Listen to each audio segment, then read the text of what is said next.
One. Thanks for joining us. Oh my gosh. Sean, you were Yes, doing ma'am. something fun tonight. What were you Yeah, doing? I was doing a little deranged questing with deranged and questing. They're a really cool stream over at deranged and questing. Here's the pitch. I love it. This is the greatest fucking stream pitch you've ever heard.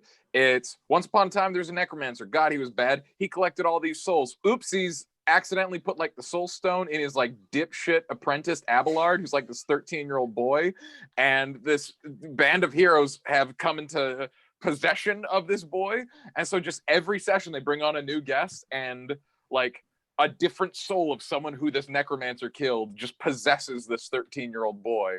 And so I was on and I was playing Jakob with a soft J. I thought you'd like that, Yanis. Thank you very much. Just for Yanis, Jakob and Yanis. The Lathandarian cleric, and Lathander is the god of birth, vitality, and athletics and self-excellence. So it's just this big Russian man in very small boy body.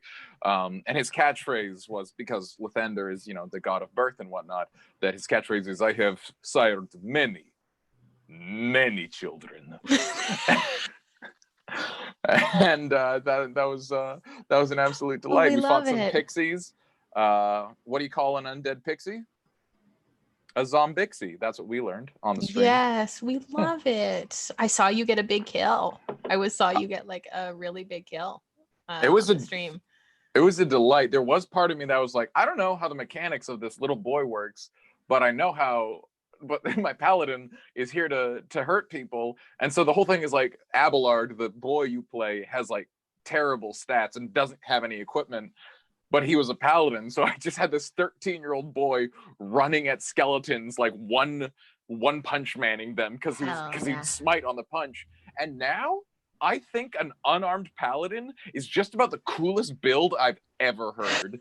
Like, whatever fucking schmutz you got to put on that to like count it as like a melee weapon attack, like, I don't know, like brass knuckles, but just fucking divine smiting on fists is the coolest shit. It's like a paladin. I can't even imagine like a monk, like having monk as your primary class and then paladin up at some point and just fucking wreck. Just a little bit of smites. Just a little bit of smites. Smite on those martial punches. So good. That'd be crazy. Oh man, to be able to smite. I'm so excited. I'm guesting next week. Which You're gonna have a blast. Super fun. You're gonna have an absolute blast. Yes. I will not be playing a cleric of Lathander, but it'll be some mother soul that will be called up from the void within Abelard. They do encourage dressing up, and I know you love dressing up, as evidenced by our cathedral one shot. Thank you so much. And maybe a little teaser for the fans here on chatWater. We'll be playing Dark and Spooky because it's me. So there will be some form of dark and spook going on. Maybe we'll see with makeup. Maybe we'll see. It's like how much time do I have between finishing my work day, putting my kiddo to bed, and then getting ready for stream. We will see. I'm very excited. It's going to be a very, very good time. I've already created my character and sent it over to Greg, so we're at a good time. Yeah, you'll have a blast. This is gonna be good. Yeah, so please go follow our friends over at Deranged and Questing D&D here on Twitch. I think they play weekly, and they're a lovely bunch of folks, and reached out to us to come guest on with their show. So we love them. Please go follow them and they stream Monday nights. They stream Monday nights. Watch them Monday, warm you up, and then come on over to chatWater. Yeah, it's a good time. It's a good time. Also, shout out to Sean for streaming 2 streams in a row. That's dedication. We go hard. We go hard for the stream. We go hard here. Yeah. Living the dream, rocking the stream. But speaking of stream, last week. Let's debrief. We're dishing about last week. It was really nice to get out of the money pit. I will say, I'm really fucking happy to not be underground anymore. Have a little bit of sunshine and not be in just a giant ruin. Even though you and Finnan have to go back. Sorry about we forgot the table. I mean, we got to go back. We got to get that table. We got to get the thing. I'm actually quite excited to do just it's such a mini little fetch quest. Yes. It's I'm actually so thrilled to role play that thing. It's just me, Clack, and Finnan just basically picking up somebody's dry cleaning, helping someone move. Yeah, the D&D adventure equivalent of that. Yes. Be some God, nice bro down time for you for Letters and Finnan also. I don't think I can support his restaurant. I think the idea of a restaurant that it's like, haha, no one can see. Like Letters is already kind of insecure about his not having dark vision, as it's like just him and Kokanee that can't see in the dark. Yes. He's like, but that's like a real thing. Like in real life, there are restaurants where you go that you can't see. oh no, I've been to them, but I think coming from Finnan, who's like, oh, I can see in everything. I can see and hear anything all the time. He's like, I feel like you shouldn't be the one making that restaurant. Like, I think I can make the I can't see in the dark restaurant. I don't think you can. Yeah, I don't want you being able to watch me while I eat. Yeah, creepy. And he calls Neppy is. creepy. Come on. No. I think that's very funny. Fun fact, Adam, Sean, Tim, and I went on a dinner night to the dark restaurant here in Vancouver. It was very fun. We had a very good time. Very silly. Because literally all you can do is just talk. Yeah. You don't take out your phones. There's no lulls in conversation because you literally can't see each other. Well, there was no lulls in conversation because we all get along and like each other. This is I very true. feel like going to a dark table would be the absolute biggest like crucible for a first date. Oh, it would Where be. you would If there's an just- awkward silence, it's just compounded. Yeah, you're And you're, diving like, in. If you alone. want You're to just know alone. whether this person and you can like make it happen or not, go to a dark table. You won't waste any time. You'll That's like date 3. That's like date 3. You've like Yeah, that's invested a little bit of time. Date and, 1. Like, date one. You wanna figure this out right Advanced away. dating. advanced dating with Sean Yeah. Debner. It's a course. It's a power we're move. going to be offering Advanced online. dining and dating. The other D&D. No, The other I was D&D. I was really happy. It was a really nice like role play session last time. It's nice to see like a little bit of like childlike wonder and spunk come back into Finnan after he was so serious for so long. It's nice to see him sort of like find a little bit more like youthfulness and like youthful excitement about things now that the air has sort of been cleared a little bit. Yeah. You can kind of feel like he's, you know, a kid trying to find his way now and just like cutting loose a little bit, which is, I think, really great and like really great to see. Because that path he was on was dark. So it's so funny that you mentioned that too, because as I was prepping for this week, I was like going back through all of some of our old sessions about the Barmwich Arc. And I'll talk a little bit about kind of when this happened, but there was a big conversation that Letters and Finnan had while Neppy was hallowing that tower, where, you know, I think Letters decked him. I think you decked him. Like, Sounds like me. Yeah, right. And Letters asked if Finnan had a death wish. Like something had happened, and Letters asked if Finnan had a death wish and why he was so eager to throw his life away.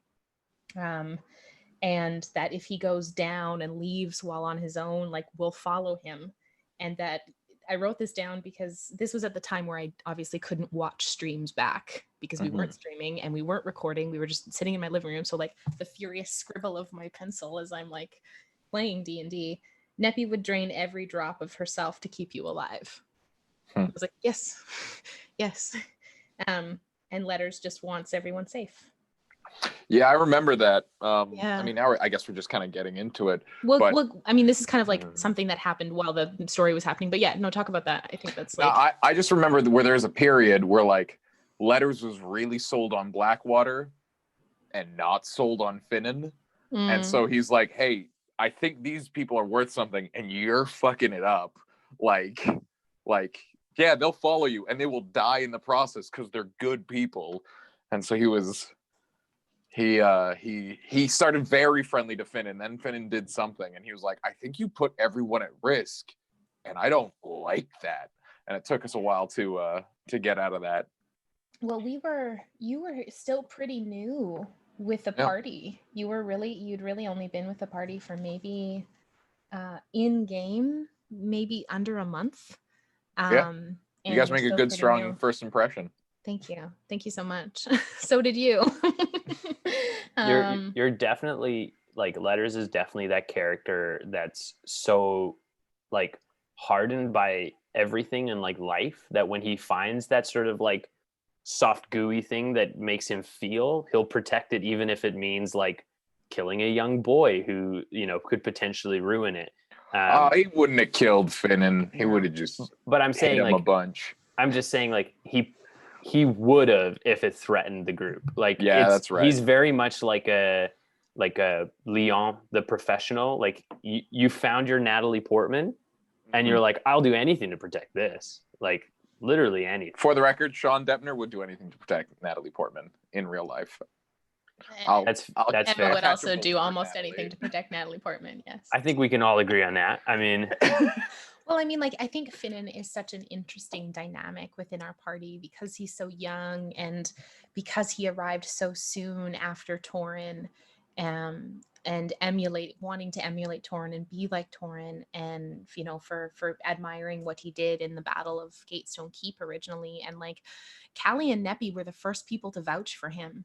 Like, I remember that, like, when I was playing, Neppy and Finnan kind of came up to us and, you know, was like, oh my gosh, you were with the group that, and we were like, yeah, like that was us. And he was like, wow, you're amazing. And can I just like be around you? I'll do anything you want. And we were just like, our friend died yesterday. Like, maybe not today. And he was like, no, like, please, like, let me, where are you going right now? And we were like, just for a walk. Do you want to come? I guess. And then we Ultimate show third up. wheel. Yeah, the ultimate third meal. It was just me and Callie, and then we went to the tattoo shop to get Callie started on an apprenticeship because I just, like, Neppy needed to get out for a walk and, like, not be around things that made her feel not okay. And, like, Neppy and Kokanee's first fight was over Finnan. Like, Finnan, like, when Finnan arrived back at the house, we brought him back and we're like, hey, this is Finnan, we met him. And, like, Kokanee challenged him to a fight and just wanted to see if he could take a hit, because I think Kokanee's, you know, headspace at that point was like, I can't bring another boy, like, I can't watch another person die, especially this person that, like, you know, is so young, and I can't be protective over him. And then he challenged Finn into a fight, and Neppy was like, if you kill him. Neppy was so upset, and she, like, left. She, like, went upstairs and was like, I can't watch this. I can't watch you hurt each other. My friend died yesterday. And was basically like, because she said, you know, you'll bring his body to me and then you'll leave. And Kokanee kind of took that as, like, go, like, just gone. You want me gone? And then they had to kind of work through that. And it was like, no, not gone. Like, just leave me to bring him back. So they had to work through that fight. Yeah, because Neppy didn't want to have to revive someone else, or, like, have to bring someone back after, you know, so soon after what happened to Torrin. But, like, she saw Kokanee's point, but it was also like, he didn't deserve us treating him like the Spanish Inquisition when he showed up. I don't know. I think Finnan's dynamic in the party has just gotten more interesting over time. And, like, Neppy would do fucking anything for that kid. Like, and it's just, she's just so just like, I would do anything for you, but you're gonna know how frustrated that makes me.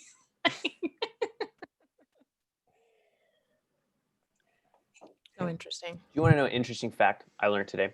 Yes. I would love that. It's completely unrelated. Of course. Welcome to Chatwater. Completely unrelated. One of the first acting roles that Keira Knightley had was playing the double for Natalie Portman in Star Wars Episode 1. Phantom Menace, yeah. Phantom Menace. And she was recently asked about it, and she couldn't remember who she played in Star Wars. They asked her about it. She's like, I know I was in it, but I don't know who I played. And then they told her, and she's like, oh, okay. And they were like, well, how can you not know who you played in Star Wars? And she's like, I was 13. She was like, that was a long time ago.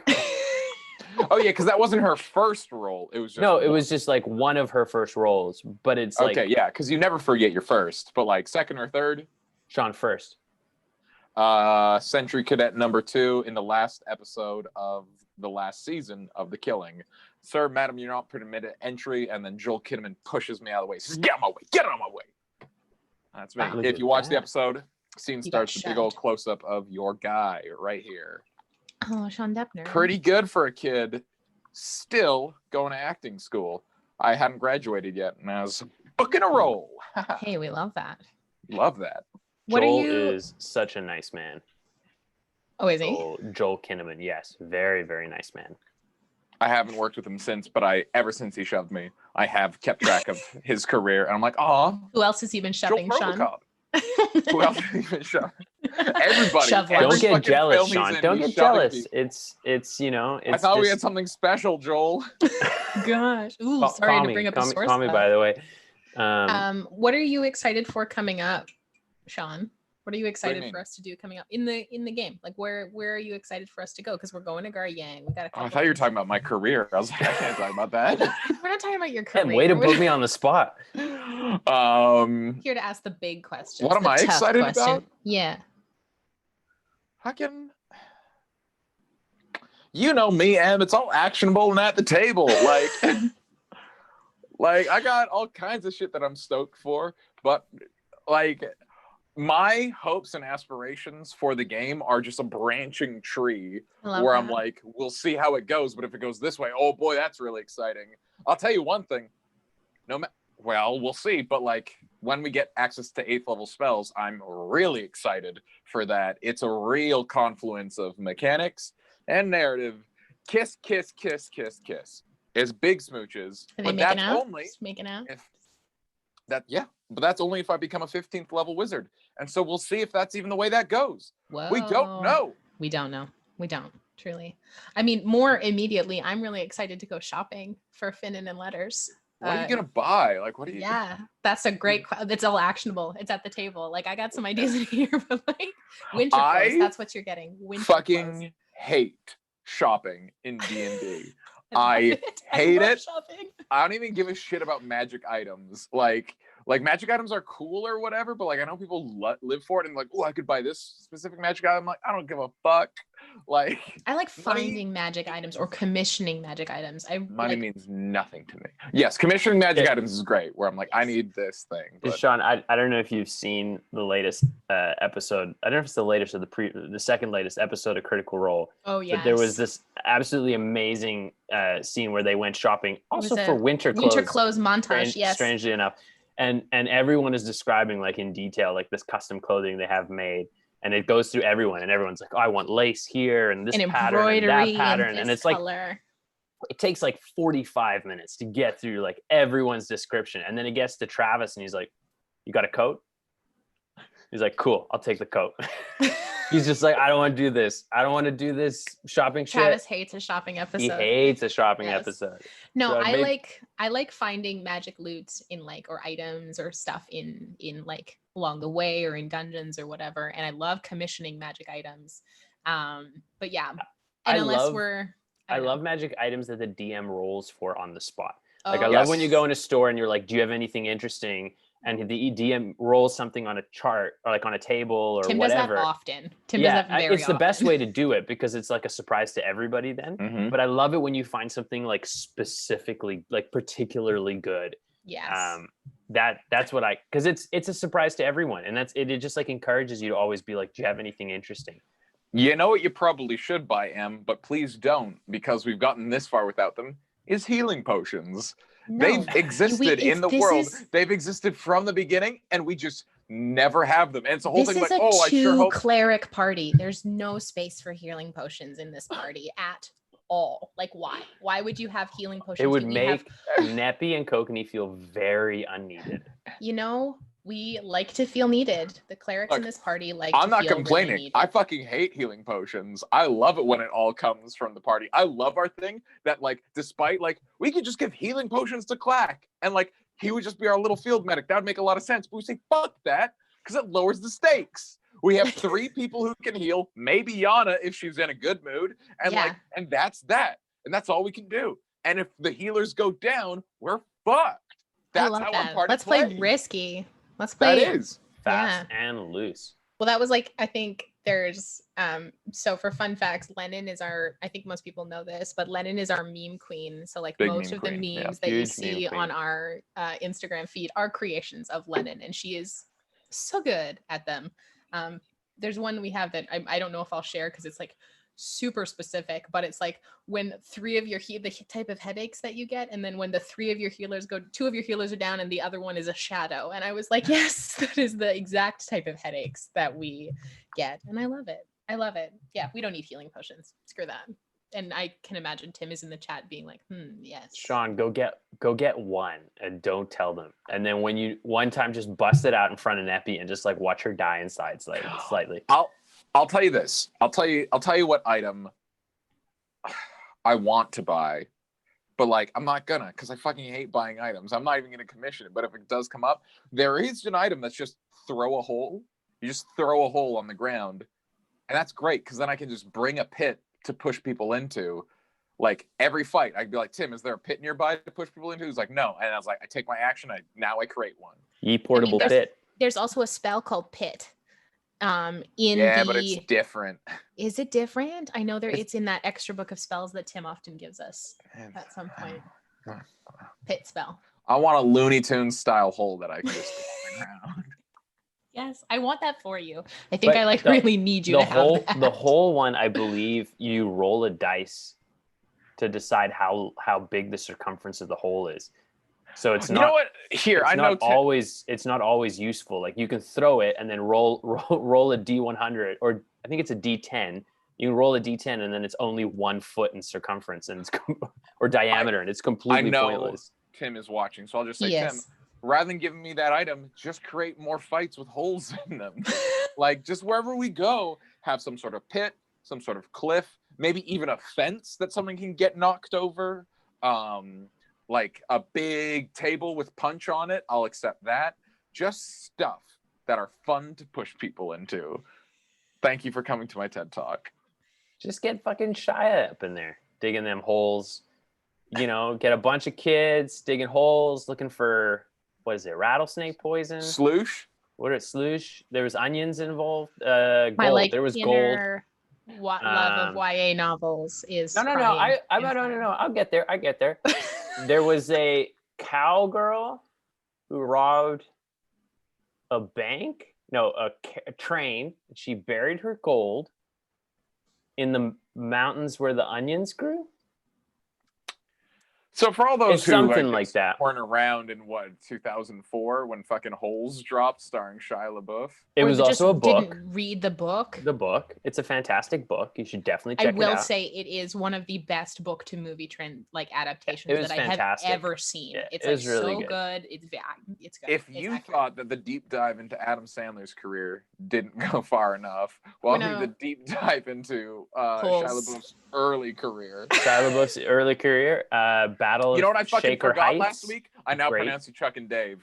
I absolutely could have worked. So good. Oh, I feel like that is our cue now. We should roll the intro and actually talk to It's a circle. That is my favorite part. The whole Rob Schneider bit where he marries them. Do you remember that part? I do remember that part. It's a real like Mickey Rooney, but for 2010. Fucking. Dear God. Gosh, why don't we roll that fucking roll that intro? Roll that intro. Let's now pronounce you chat and water. It's a circle.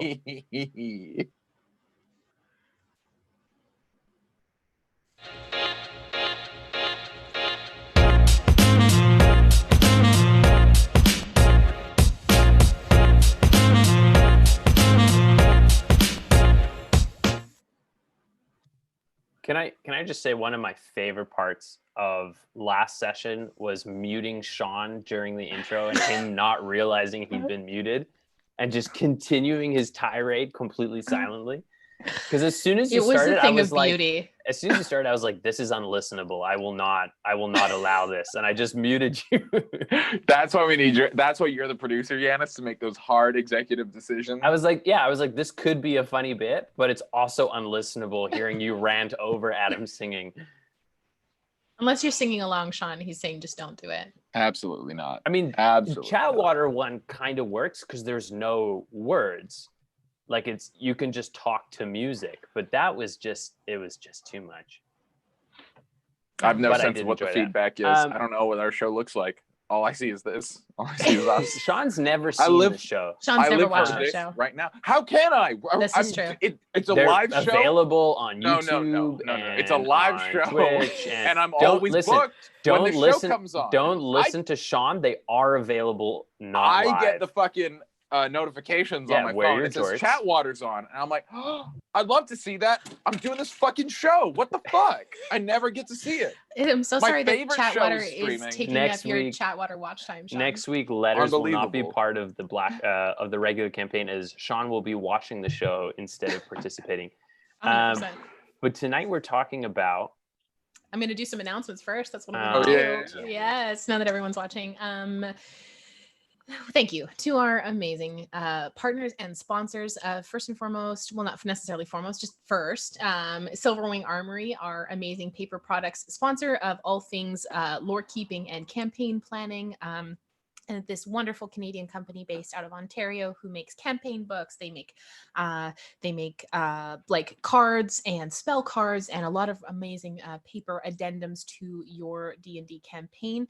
If you're looking to treat the lore keeper in your campaign or your DM or yourself, head on over to their website, silverwingarmory.ca, and you can check out what they have. And if anything tickles your fancy, enter the code Blackwater at checkout for 10% off. They have a fantastic partnership going with Grimbeard Leather right now for their Lore Keepers bundle.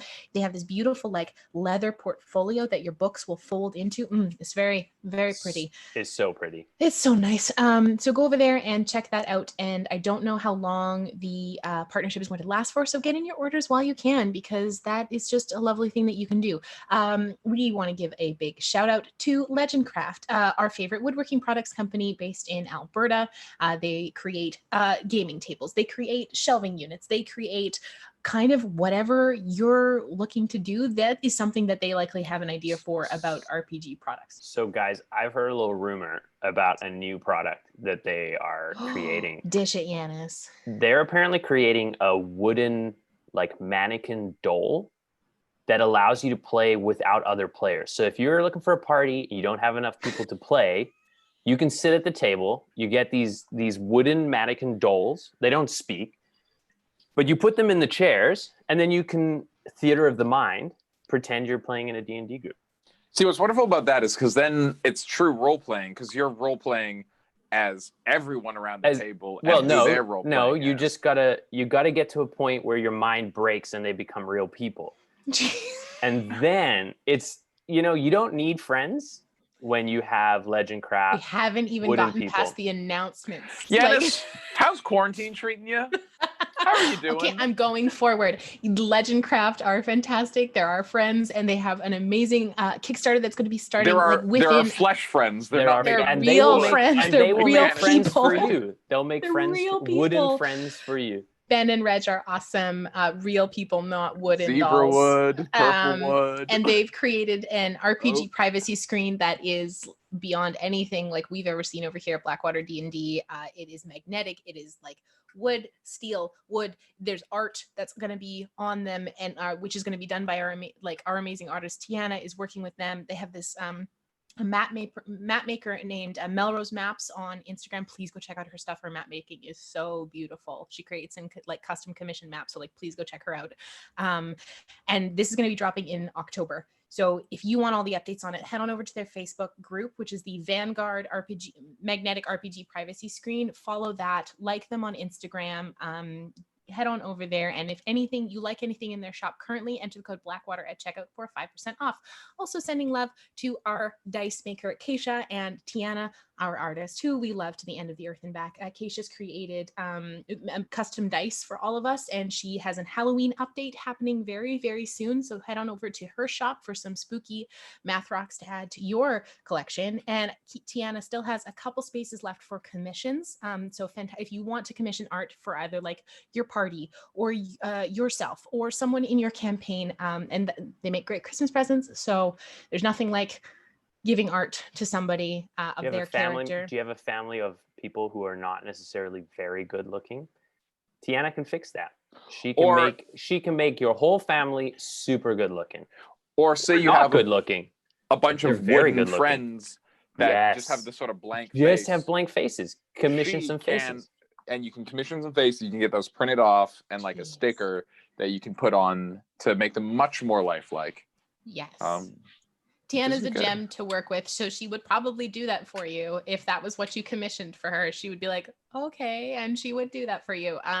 So yeah, She so wouldn't please, judge. She no, wouldn't she judge. wouldn't. She never would. So please go check her out. You can message her on Instagram. She'll usually respond to you really quick, and we love her to bits. And other sponsors, Prime Gaming. If you are someone who subscribes to this show, thank you so much. We really appreciate it. It helps us do what we do. We have a lot of really big projects in the works, and if you would like to keep supporting our show, we would like that too. That would be awesome. The end of September is coming, so if you want to get in and like buy some cheaper subscriptions for tier 1, tier 2, tier 3 for all your favorite shows, you can do that. If you use the exclamation point September in the chat, it will send you a link to more information about September. And Prime Gaming subscriptions do not roll over every month, so please re-up those. If you're one of the shows you sponsor, thank you so much. Your money goes to helping us do this and bigger projects that we have in the works that we are very excited to tell you about. October and November and December are going to be really big content months for us. We've got a lot of really, really cool projects in the works, and I'm like bursting with excitement to tell you about them, and I can't yet, simply based on timing. So please keep your eyes tuned to our Instagram feed, all of our socials and all of that kind of, and just come hang out with us and watch our stream and stuff, because we love that. Bring friends. We want you to bring friends and your dads or any parental figure that is important to you. So come, hi Rogue, and come hang out with us. And that's, I think, my announcements today. I love the fact that if you sign up with Prime Gaming, I think it's called now, you said Prime Gaming. Yes, Prime Gaming. I love the fact that if you sign up with that we're literally taking, like, if you're not signed up to anything, you have a Prime account, you want to sign up to us and you're not using it for anything else. I love the fact that we're literally taking money out of Jeff Bezos's pocket. And that brings me... We love Amazon because Amazon owns Twitch, right? Yes, Yannis? we love them, but I like taking money from them. And I specifically like the idea that would be otherwise just pure profit, and now it's not. Right. And now it comes to us. Our sweet if you want to little fight show. the man, following and subscribing to Blackwater is, I think, the best way you can do it. Probably. Feels really good to do that. Probably the best way to fight the man. Something that I think is really important to us too is that we don't ever want to keep, at this point, we don't want to keep our content behind a paywall. So, because that's not how we do things here. So you are always welcome to come watch the stream and never feel like you have to support us financially. But like, if you do, it means, gosh, so much to us, and it really helps us do what we do. So thank you to each and every one of you who does that. Yeah, that's all I have for announcements today. Let's talk about Barmwich. Let's talk about Barmwich. So, Yeah. Barmwich I want was to ask a question. sort of like country bumpkin witch who like had a big piece of straw, lived in this, like, most of them live in like cottages. She lived in this big barn, and she practiced zoomancy, which is are you saying barn witch? Yeah. Barn witch, that whole arc where the witch different. from the barn. This is Barmwich. It's a bit her different. Sister. That's yeah, right. her sister. Yannis, ask your question. You guys were calling it the meat prison arc. That's correct. It is a meat prison. There was one meat prison. But that is the defining trait of the arc. Everything that happened before the meat prison didn't matter once we reached the meat prison. That's not true. We won't even talk about the meat prison in this episode of Chatwater. Oh, okay. Well, I'll come back. When are we talking? I'll come back for the meat prison. Weeks. I don't even fucking remember what happened prior to the meat prison, but everything, once we reached that meat prison, seared into my brain. Yes. A good searing, just like all the meat. It's just meat prison all the time. No, it's just walls made of meat that keeps people made of meat imprisoned. Jeez. That's so what I know about can't all be made of Barmwich, wood like your friends, Yannis. Listen, Legend Craft makes wonderful things. What I know about Barmwich. I'm going to actually just give a little preamble first, because this is actually the very first episode where we're ever talking about an arc. That's like, we're going to talk from like front to back, an arc that we did before we started streaming, the Barmwich Arc. We'll see if Sean and I let you. Right. But we're going to try. I'm going to try really hard. I'm going to try really hard. So this arc covered something like 35 sessions.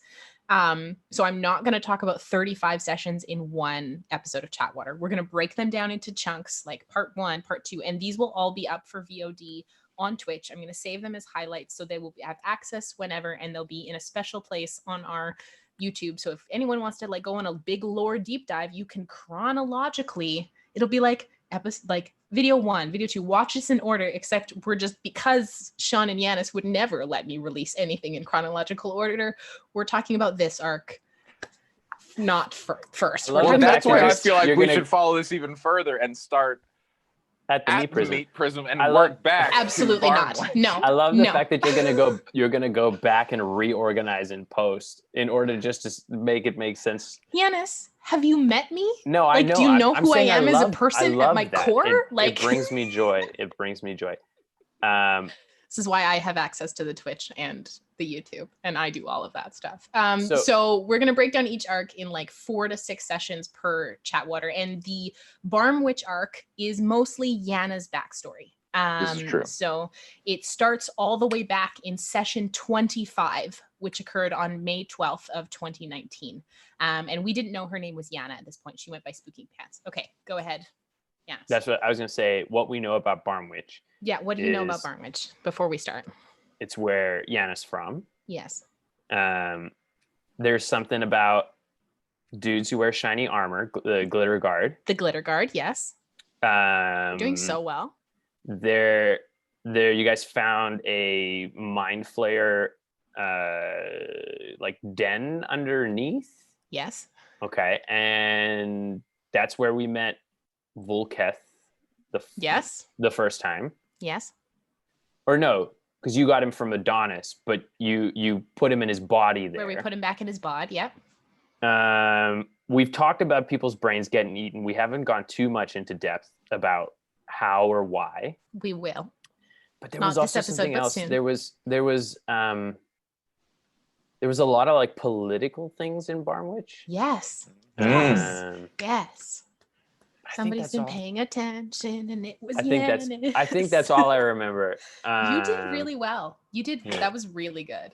And let me fucking burst in here, because right at the start, here's what I remember from the I start. gave you the facts. Sean's gonna be funny and entertaining. So No, I'm going to give you the facts. Let me give you the facts. So you got Okay. 2 people, Cora and Fildo.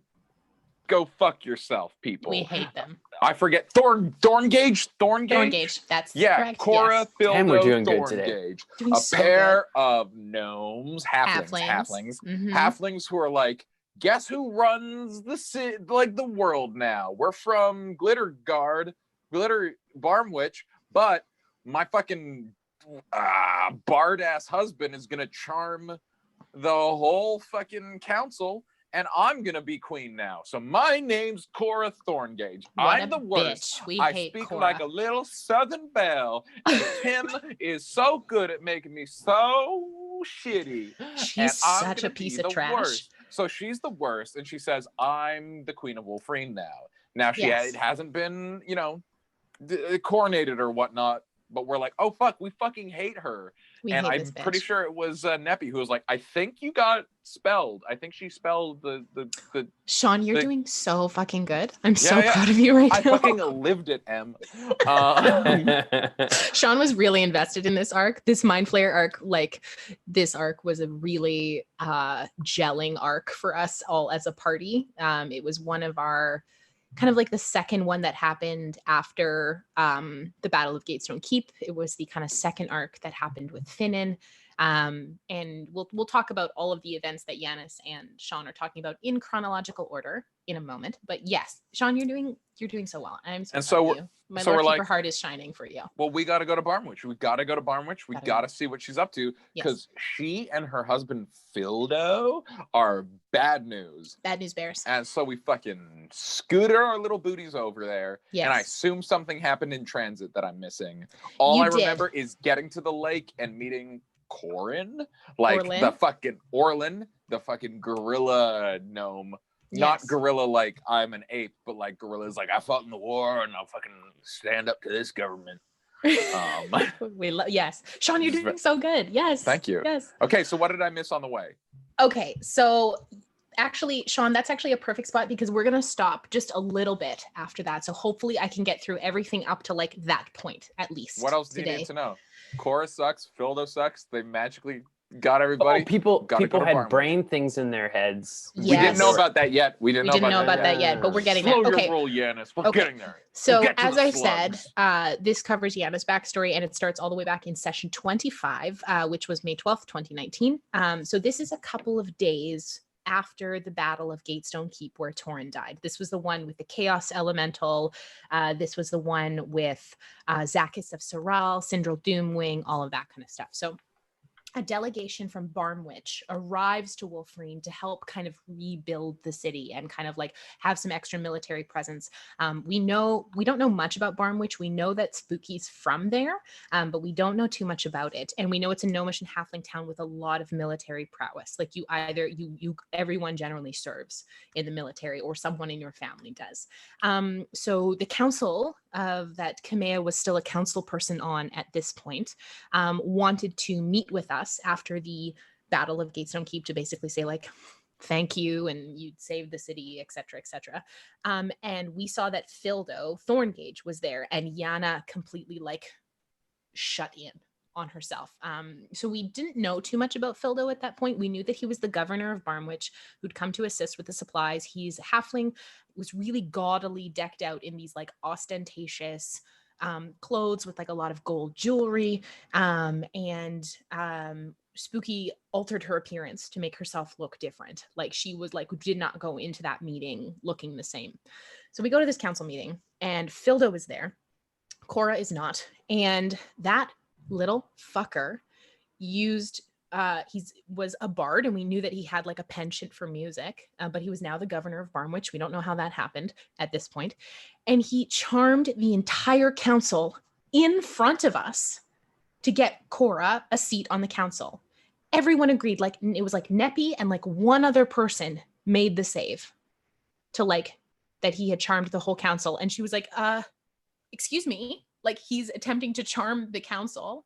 So she got pretty riled up and insulted him to his face in front of the whole council. And then the council asked her to leave. So she did. She was pretty ticked off about that point and was like, you just got charmed, and you're giving his wife, who you don't know, a seat on this council in a city that is just needing to be rebuilt because the queen had been assassinated. Queen Thealia had been assassinated, and they were like picking, this was just before the Battle of Gatestone Keep, a couple weeks before. So after we left, like we were obviously pretty shaken, and Spooky was super shaken. We were like, Spooky, like what is going on? So she didn't really want to talk about it. And then she told Kokanee on why she had to leave Barmwich. Fildo was the main reason she had to leave. And she was convinced, he's like, he can't be trusted. And they're going to say that I'm accused of things, and I didn't do any of those things. That's not what happened. So that was the very first session in which we met the Thorngages, and like already hated them. So did Yanna, you said everyone served in the military. Did Yanna serve in the military or have military?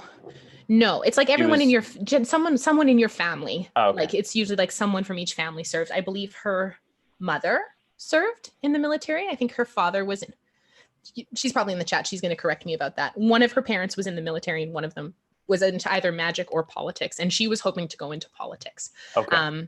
Jen, please correct me in the chat if that is not correct. So next session, May 13th, 2019, apparently we played D&D 2 days in a row. Hell yeah. We used to do that sometimes. So we go to this bar, and it was like a dive bar, because we wanted to go out for a night out and go get drunk in a tavern. So we go, and there's a bar fight that like Finnan starts a bar fight, I think. And there was Callie was doing a lot of arm wrestling, and it was great. Spooky saw someone she knew, this gnomish clerk or aide to the governor named Pelpham, who worked for Fildo. And he said that people in Barmwich had been accused of crimes, and they'd been like disappeared, essentially. Like that if you were accused of a crime and you didn't like fall in line, or you were just taken to prison, and that Yanna's parents were missing. Yanna hadn't heard from her parents in a long time, and that her parents were missing. So the next morning, after we all sleep off the drunken bar evening. She tells us her name is Yanna and that she's a wanted fugitive from Barmwich, and essentially like puts down this wanted poster on a table, which Jen made, which she'd had in her book the whole time, and just like unfurled it and laid it. And it was like a picture of Spooky with like a wanted sign for 20,000 gold pieces.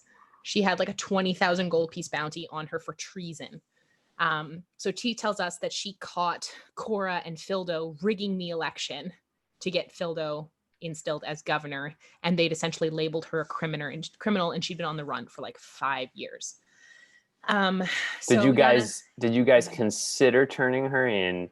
Never. And then once you had the gold, then overthrowing them. I'm just saying it would make like fiscal sense. Right, but you forget that this is a party that had just gotten perpetually used to being D&D poor. Like we were just like, and we knew about the money hole at this point. We knew it. We'd already known about the money hole, and we're like, nah, we're gonna go do other things. You would have gone down there and found like a dragon with pimples, like a teenage dragon, not a full grown. Be like, god. I like money. I like money. Worship me. No.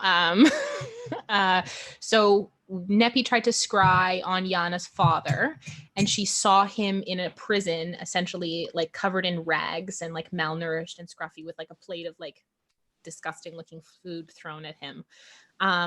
But that was the night that Callie began having nightmares about the Baron von Kron. So she was like, had this necrotic energy in her chest. And we also realized we had to go rescue Kern and Mira from the earth elemental plane, because they were still there, and we had still left them there after they had gotten kidnapped by Zacchus. So that little arc in the earth elemental plane takes us all the way to session 32. So we spend 6 sessions in the earth elemental plane. So we retrieve Kern and Mira, bring them back to Wolfreen, because we're going to take them to Svelland, where they're from, because Mira was accused of assassinating Queen Thalia, because Sindral Doomwing, who was one of Zacchus's conspirators, altered self to look like Sindral, or to look like Mira. And Mira is King Evard of Svelland's daughter. So they were basically like, Princess of Svelland killed the queen, go to war. And Zacchus was like, chaos unleashed. And then we stopped all of that. So Kern and Mira were still essentially wanted, not fugitives at this point, but like had they been seen in the city, that would have been very bad. Very, very bad. The town was still coming off, like Wolfreen was still coming off the edges of war. The naval fleet had just returned. And so we had hidden Kern and Mira in the basement of Kamea's house, because we were still living in Kamea's house at this point. And we lived in her house for long. For too long. We absolutely overstayed house. Our welcome. She has like 8 guest rooms. Like, she doesn't need all that. Political hierarchy question. Yes. So the Battle of Gatestone Keep was after the assassination of the queen. That's correct, yes. And then Kamea took over that position. No. She didn't become queen right away. No, but I mean, she did eventually take over that position. And so Barmwich, is that sort of like its own thing in subservience of Wolfreen? And like, Tim can correct me if... Were they called in to assist? Because like, otherwise, allies. how did... Okay. They're allies. Like Wolfreen and Barmwich had always been allies. They wouldn't necessarily fall under, like, be... beholden to the queen of, to Wolfreen, but like in a state of war, they would come and assist. And then they try to worm their way onto the council of Wolfreen. They did. So Fildo got Cora onto the council. So the Admiral Kazim had come back, and he'd returned the naval fleets from the assault on Svelland, because that's just where they had been, because they thought Mira had killed Queen Thalia. And we were asked to go towards before the council once Kazim had returned, because he wanted to question us as well. And the admiral was really, really distrustful of our involvement in what had happened, and had some suspicions about our truthfulness when we really tried to tell them, like, it wasn't Mira who killed the queen. It was, and I think Neppy literally put Sindral's skull on the table and was like, it was this person. So Cora, who's now in the council, is an absolute bitch. She's a total cow. She's the worst. and she's like sassing us left, right, and center. Careful who you call a cow. That's rude to. Okay, I'm sorry, but she's being awful and the worst. I think Cora is one of the most. I mean, like, that's unkind to cows, and cows don't deserve that comparison. I'm sorry. I apologize to every cow out there who I have insulted. I'm gonna take that back. She was being awful. She was just being a really just trash human. Trash halfling. And she's rude and conniving, and just like every time we say something, there's like a little quip or comment. She's leaning over to people, whispering them when we're talking. It's the worst. So the Admiral is like increasingly and increasingly distrustful of us, and Neppy's like, fine, put me under a zone of truth. Ask me whatever you want about this. And as like on my station, like you have to trust me that this is what happened. And the Admiral like warns her of the repercussions of what she's doing. And she sasses him back about like, do you know who I am? Like, do you know what I do here?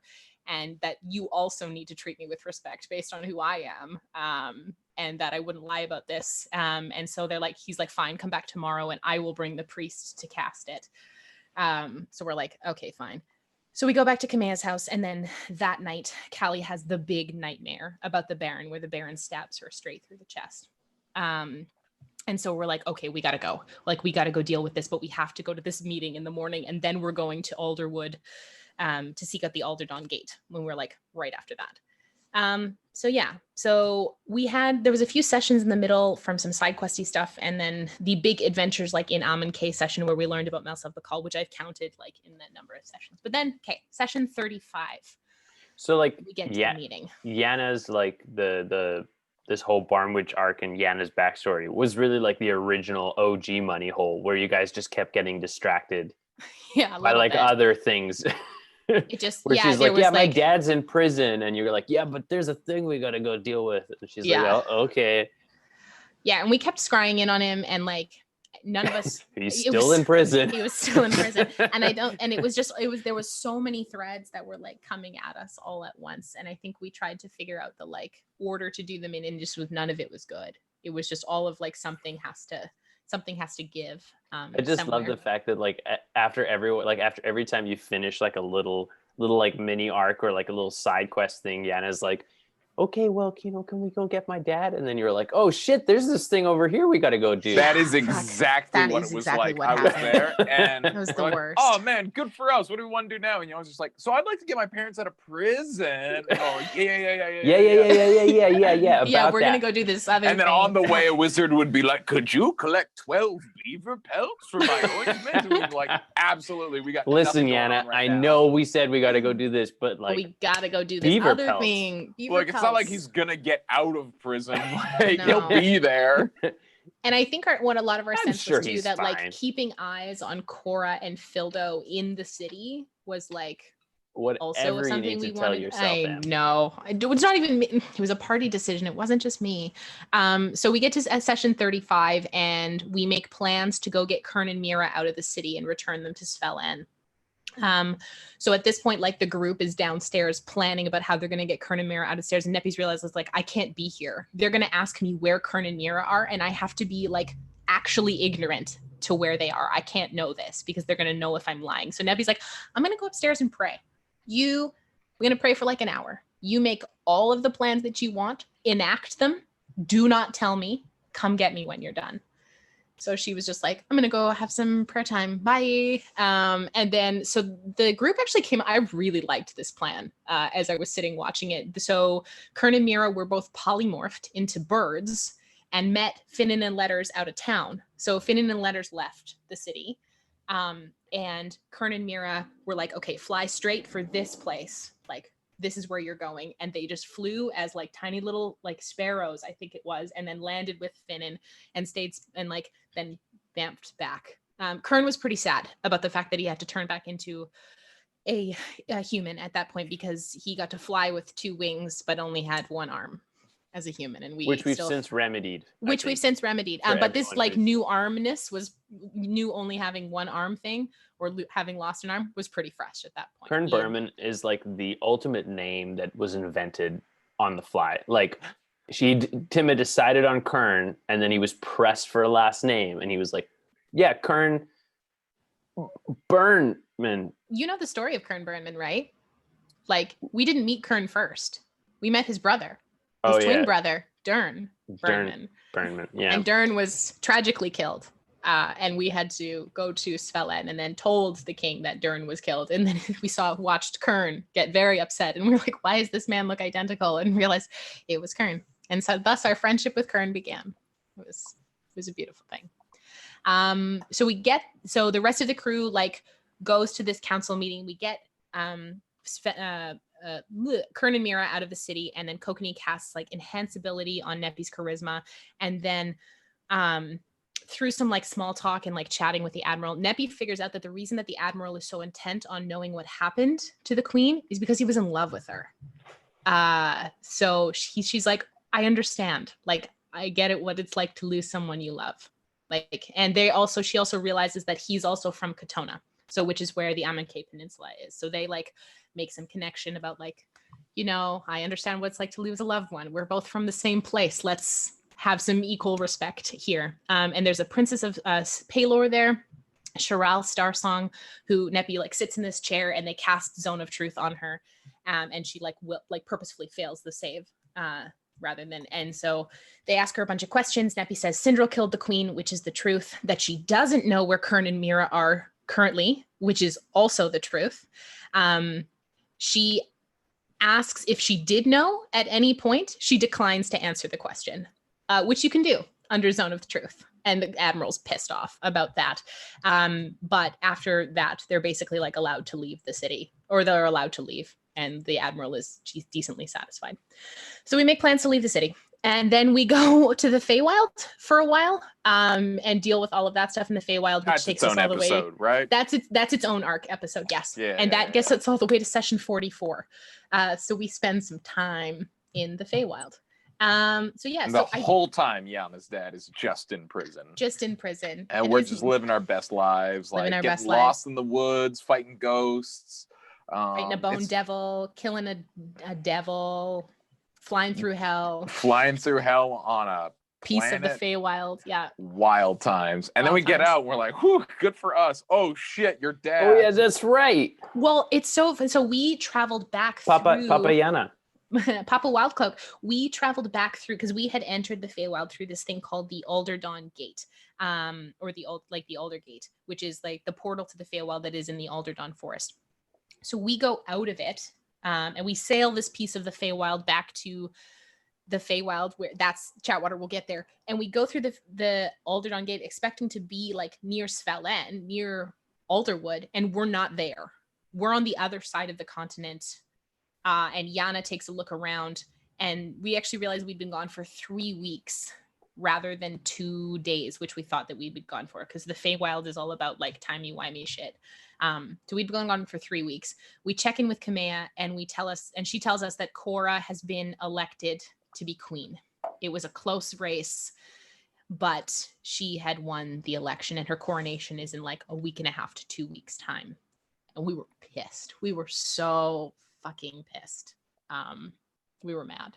We were really Yanna was like, okay, well, I guess not my dad this time, but and no, we're like, no, we're going to Barmwich, we're dealing with this. And yeah, no, we were like, this has to stop. The stuff with the Thorngages has to stop like right now. So we're taking a look around this forest, and Yanna actually realizes that we're about a week out of Barmwich. So the Alderdawn Gate had transported us like a week outside of Barmwich, and we're near where she originally found her spooky pants, which was weird. So we were like, oh, okay, we'll keep an eye out for all of that kind of stuff. But like, let's make for Barmwich, because if that's where we need to go and sort out what's happening and go find your parents, then we're going to go do that now because we're here and we need to. So we go and we make for the town of Hartsvale along the way. And there's this tower that is about a day outside the city, and we decide to make camp there. But as we're about to go to like take a look around, Nepi senses that there's like this, that it's been desecrated and there's undead in this tower. And she figures out that it's a deathlock white below us, like somewhere deep down in the tower. What's a deathlock? A deathlock is a white, which is like an undead creature that has pledged itself to a lich. So we were getting rumblings about lichiness. This was about Velsum. We didn't know it at this point. Well, we did, but like I did, but our characters didn't know that yet. So this was a wight that was pledged to a lich who was in service of some evil god. And we were like, shit, this is bad. We start descending our way down, and we get Neppy's getting, and Callie are getting pings on just like a bunch of undead through like Divine Sense and Eyes of the Grave.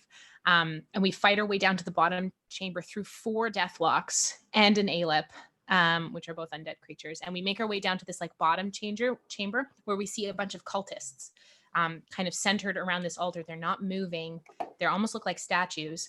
And then I think it was either Callie or Neppy failed a stealth check, obviously, because both of us are so loud at that point. And Spooky just sends off a fireball and blows them to smithereens. They're just like destroyed. The fireball encompasses the entire temple. All the iconography is gone. Like anything that was paper is completely burned up in the room. So we go inside after the fireball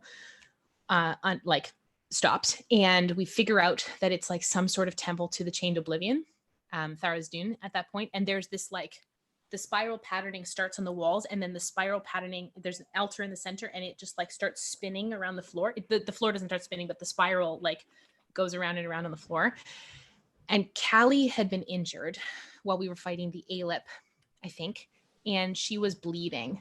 So as Callie stepped into the room, some of her blood dropped onto the floor, and the temple just started to just go like with like yellow light, and this yellow light started emanating from the floor, and Yanna felt her pants tighten on her.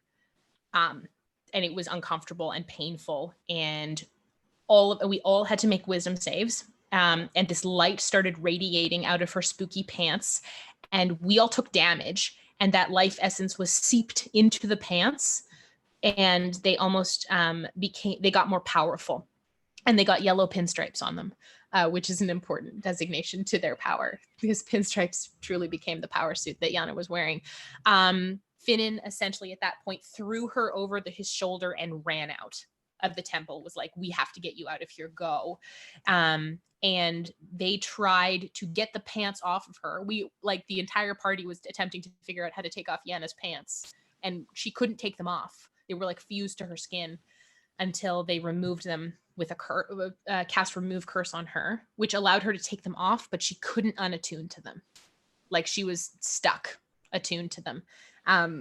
So at that point, Neppy took 24 hours to hallow the grounds of this desecrated temple, and was basically like, because we had come up to this temple and there was like no sound, there was no animals, there was nothing for a while around. But then after the hallow spell came in, the animals started coming back, and Clack and Kokanee and Neppy collapsed the floor to prevent the drain from ever happening. And Neppy used the hallow spell to instill everlasting rest, which means undead could never be brought back in that location.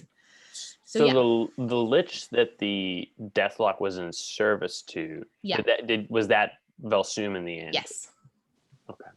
Yeah, because Yanna had originally come to that tower and she originally found her pants. Yeah, she found her pants there, and it was a seal. They were a phylactery. A phylactery, not a seal. Phylactery. Not a seal. Yeah, phylactery. So that's what. And then the group over 24 hours basically hung out while Neppy was like, "I gotta go do a thing downstairs. I'm gonna do a lot of chanting for 24 hours." Letters practiced his undercommon with Volcath. That's right, you did. You did. Oh my gosh. Yeah, that's when you started, and it was like there was a lot of like doot-doots for the first little bit, trying to figure out. Music is the universal language, is what we really took away from the Volcath arc. That we're still in. Rysel loves music. He's a music lover. I don't think he does. He's a bard. No more bards. I don't want to fight any more bards. Bards. Our party is not built to deal with bards. Like, we have people who can counterspell, but we're just like not built to deal. Half of our party is not rated into like intelligence saves, and we're just not built to deal with bards. So Yanna started telling the group a bit more about her life growing up, that her dad wished her to go into like magic, and her mom wanted her to go into the military. Jen, if this is wrong, this is what was in my notes. I apologize. Please correct it in the chat. But she wanted to go into politics and start making things better in Barmwich. And she caught Cora and Fildo rigging the election so that Fildo would win. And they in turn caught her catching them. So they ran her out of town. And we check in again with Kamea and update her on all of this stuff. And basically she was like, Fildo is going to arrive in a couple days for Cora's coronation. Like, our hands are tied. We can't do anything. She's voted in as queen. I can't stop this. I just have to be careful. And she'd voted against Cora. She'd been one of the people, obviously, because we had been trying to get Kamea to be queen. We'd been like, Kamea, put in a bid. Kamea, put in a bid. We want you to, because Callie and Kamea were together at this point, and we were like, Kamea, go be queen. Go do that. We really want you to do that. So Yanna starts talking to us a bit about how things in Barmwich got really bad really quick. There was like dissidents against the Thorngages were like started to go missing, or either like fell in line too much.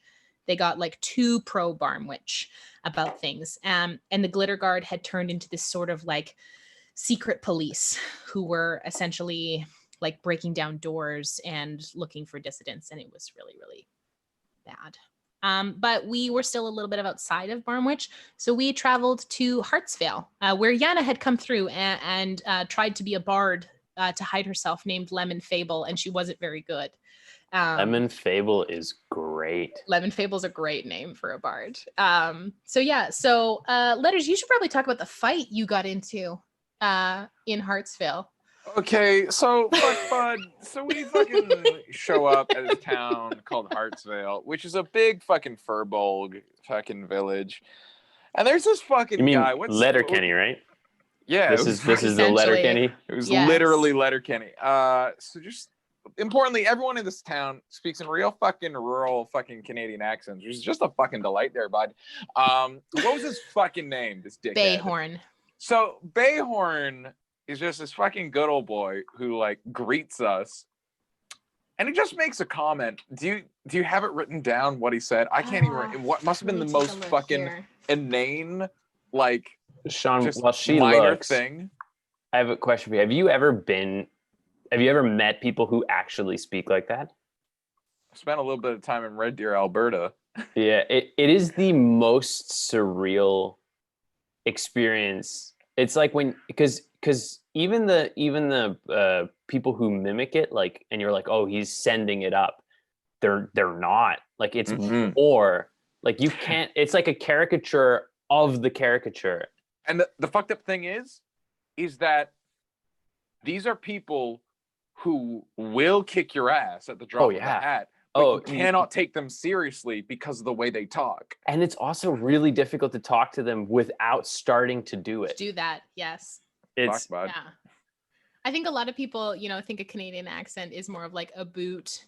And oh, hey there, like, how you going there, bud? No, it's like, nah, fuck bud. Nah, fuck bud, going out for a dart. Like, you want to take a rip? Like, fuck, bud, take a pill. Want a really great YouTube video about it. It's called Out for a Rip. Out for a Rip is great.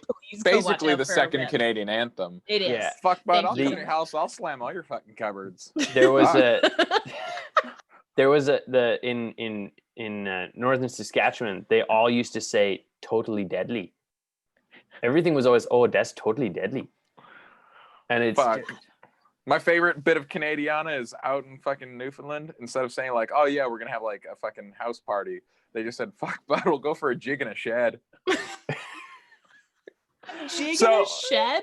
Jig in a shed. I love that so much. That's amazing. So this really just colors the culture of Hartsvale. Of Hartsvale. And yeah, what was this? Bayhorn? Bayhorn. I don't have the comment that instilled it because I think Neppy was being like, really? Are we really doing this now? It was a nothing thing.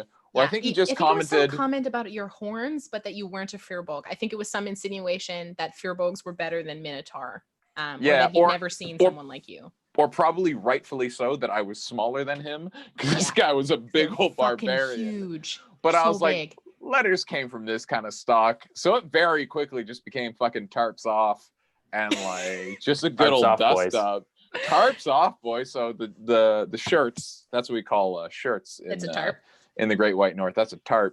They come off, and Letters, who is a wizard, just starts punching this. There was no magic. You didn't use magic. It was just a good old dust up. Well, I threw a little bit of a fire shield on myself. I mean, because as he was one kicking does. my ass because he was a barbarian with Tavern Brawler. So I was throwing Jeez, brave one of you, punch a Sean. turn, and he was throwing 2 or 3, rolling d4s plus strength. Look, he was winning for surezies. Yeah, and like He I did don't win. think I did get knocked out. He You did clean did. my clock pretty thoroughly. absolutely, and Neppy brought you back up. Just from the side, being like, "Oh my God, what is?" I think why that's is this one of maybe happening?" 2 times Letters has dipped below 0. Yes, the other time was when you almost died in the mansion at the hands of Elsum. That was like Yeah. the other time that you've been unconscious. So yeah, so like, and then, like the whole town came out for this fight. Bayhorn just walked into town and was just like, "We're doing it," and then Yeah. all of a sudden, like the entire town came up. Everyone's drinking. There's betting Yeah, happening. Bayhorn and I we're all became just good like, friends after that. What? Well, no, Like- yeah, he like once he was back, you were back up. Like he brought you up and just gave you a glass of what was equivalently moonshine, Yeah. and then just we all got And ripped. then he gave me that that potion of barbarian rage that Do me you and still- Torna. No, Oh, me and Torna oh. broke into that in the, Oh in the my boat. God. Well, we'll get there. chatWater, we'll get there about Letters' potion of barbarian rage. So in the middle of this like circle of fight is a turtle named Verdi, who was played by Tim's mom. And she was like, she had attempted to stop the fight by casting Hold Person on Bayhorn, which he had gotten free from. And Verdi had traveled as she was going through her travels, and she recognized Neppy and was just like, "I have actually a message for you." And I was like, "Okay," from Chi, who said that she was recovering and that Verdi was a druid and they had crossed paths and stuff like that. So, oh no, it wasn't Neppy that brought you up. It was Vern, Bayhorn's brother, healed you and brought you back, and then they gave you a drink. Finnan got really drunk, vomited twice. That's about right. Callie kept her liquor a little bit longer and then checked her cookies after that. And I cast Lesser Restoration on both of them and they got mad at me. I love that you keep track of who pukes after how much drank. Absolutely. That's the kind of notes I keep. That's the real stats that the fans want to know. Yeah. Not any inciting comments or anything, but it's like who puked who puked first. Who puked? Yeah. And so it was Verdi who was like, "Yo, get on my boat. We're going upriver." Yeah, because we were just basically like, we need to get to Barmwich, but we can't just show up at the edge of the city. Verdi was like, "I'll take you." And we were like, "Really?" And she's like, "Yeah, great. Come to my boat."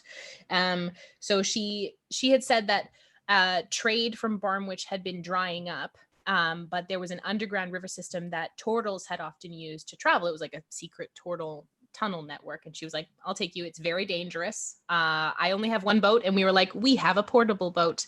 Neppy just like takes a boat out of the bag and just unfolds this like giant boat. We still got that boat? Absolutely we do. Okay, cool. Absolutely we do. I wouldn't leave without my boat. No, that's my boat. What is your boat called? We don't have a name for it yet. We have yet to christen it. We've You yet have to to christen name it. your boat. It's like a foldable canoe. Like, you don't name a canoe. No, it's bigger than that. It's like, Like, You can Em, I was fold trying it. to help you out here. No. I feel If bad it's bigger now. than a canoe, you gotta christen it. Got it, Chris. Right, we should probably I need you do to that. decide on a name now. No, Because I'm sure not gonna do Neppy that. has a name in her mind. Nah, look, Yanna's gotta happen at the table. It's got to happen at the table. I'm sure Gotta Neppy have would it have at a the name table. for it. Portable boat. It folds out to either fit 15 medium creatures or 4 large creatures. That is massive. It's a big boat. canoe. It's a big canoe. So we basically like attached ourselves to Verdi's boat and then started going down this really, really treacherous water system. It was not it was like a 3-day travel. And we went down this and we fought, what did we fight? Like 4 lizardy. Oh, it was a hydra. We fought a hydra in that. Oh, yeah. Yeah, there was Awful. many heads. It was not, it was very bad. And one of the boats started taking on water. The Clack almost drowned. One Not of a strong swimmer, Birdie's Clack. boat collapsed and that was really bad. Just a rock. Fucking. Just goes right down. It just was not great. And there was like will-o-wisps, I think, in there. And there was also spider webs in there. It was a great, like, we need to make a session out of Tim's mom being here. Tim is very good at those. We're like, we need to give Verdi something. Yeah, Verdi, we need like a session where it makes sense for her to leave you, but there's also enough to fill a session. Yes. But we it was did wonderful. end up making it through the tunnel. Yes, there were also ropers in that tunnel. It was very bad. We killed them all. But we did end up making it through the tunnel to the outskirts of Barmwich. We made friends with Hartsvale. We go through the secret tunnel over to Barmwich, and Clack asked Yanna out on a date. That was an important thing that happened. He actually asked her twice because he realized she didn't get it the first time, and I don't think she got it the second time from what my notes say, that she just kind of flew over her head. And so we decide to bed down for the night, like in the woods outside of Barmwich. And this is, not that anyone cares, I'm the only one who does, the 15th of Bummurin, 2375. So Bummurin? Bummurin. Bummurin. Yeah, we're saying the same thing. Yeah, Fine. yeah. Get out of here, boys. No, what are you saying? And that's different than what I'm saying. Bummurin. Okay, do it piece by piece. First one. Bummurin. Bummurin. It's the name of the month. Bummurin. It's Bahamut's month. Bummurin. So when you run it all together, I hate both of you.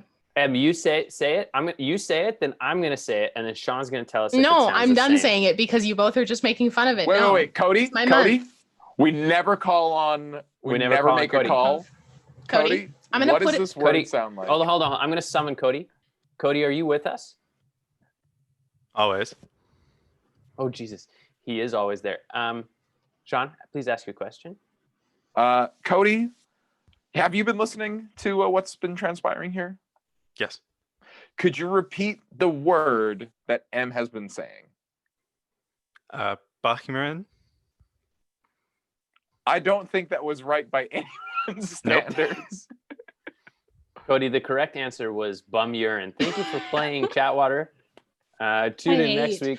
Both of you. Don't make fun of my calendar. But we all love Cody. Both of you. We love you, Cody. We love you. Cody. Love you, Cody. We have a planet called Uranus. Like, here's the thing. Yeah. Like, this is just a part of reality. It's got funny names. This is just the part of reality, yes. School children definitely get a laugh when Bummurin rolls around. And they're like, hee hee hee hee. For sure. And then they just get used to it. Everyone, like, fucking in England, they eat spotted dick. Like, we had a video game system called the Wii, which is, it means pee. In England, they still call it a fanny pack, and it's a very different thing over there. Yes. There's a place you go in London called Cock Foster's. Like, that's a real place, and they never felt the need to change it. I think being called Bummurin only adds more credibility to the world. Okay, well, when Bahamut comes and smites letters with his Bummurin, with all that fluid coming out of his butt. I'm moving on. Listen, what should we call the month of Bahamut? Like, what screams Tim, Bahamut? I'm so sorry. Tim, I'm so sorry. What about his Bummurin? Should we just call it Bummurin? I mean, the Platinum Dragon is known for two things: law and justice, and that weird fluid that comes out of his ass. Is he shitting? No, I'm pretty sure it's Bummurin. Do we need to take our god to see somebody? I'm pretty sure it shouldn't be that liquidy. I thought we'd reached the pinnacle with Minotaur udders. Hello, Wolverine. I thought we'd reached the pinnacle. How can I help you? Hey, listen, my dragon is leaking. Oh, he's peeing? No. It's coming out of his butt. And it's just, to the viewers of chatWater, all over the house. I know this is what you came here for, but I have to apologize anyway. I'm so sorry. You think that's why the other gods don't like Bahamut? Like, because I know there's some tension between, like, Nepenthe and Bahamut don't get on. I know that for a fact. If you guys ever meet Bahamut, I'm pretty sure Paylords, Paylords, they don't like. Paylor and Nephthisiget don't get on. Yeah. I think people don't like Bahamut because you can't bring him anywhere nice. Because like you'd be like, "Oh, Bahamut, take a seat," and then you'd be like to your actor, There's an actual God. term You for that. gotta- It's called incontinence. So you that's gotta like burn very that chair. rude of both of you. Yeah, but this is deific. Right. Okay. Moving forward. Moving on. Gosh.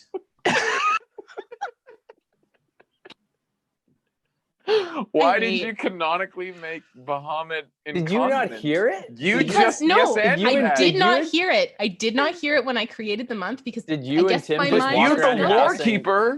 Yes, You're the I lore created keeper, it. and you just canonically made Bahamut incontinent.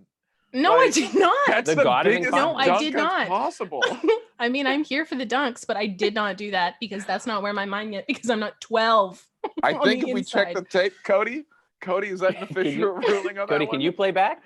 Because if M says it, if M yes ands it, then that means it happens. If I say it's just like encouraging Tim, but if M says it, that means it's in the book. I feel like I right? need to flip over to the chat right now. Tim, please help me. Please. Oh, help. Tim's not in the chat. Tim has given up. God. He's probably playing Among Us or I don't know. He's abandoned me. It's fine. Okay, so Yeah, I'm hey, s- Cody, I usually- just want to give a shout out one time, all the time, to Cody, who has just posted the calendar in the chat because he cares about me and wants me to be a happy lore keeper. So I just want to.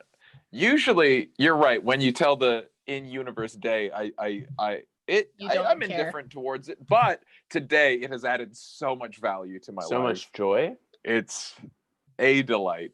And I Um, like you both a little bit less. It's And funny. No, I'm just kidding. Letters will always look forward to celebrating Bumurin with all his friends.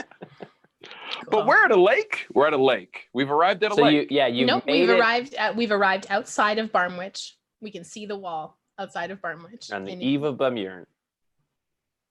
No, we're You got any more? right. We're neck Right, deep in Bumurin right now. right in the middle, like in the middle of a lake of Bumurin right now. that's our show. That's our whole show. So- Oh no, yeah, no, okay, that's no, how no. far we were trying to get No, to, that's- right? that's- Going I to have- Norland.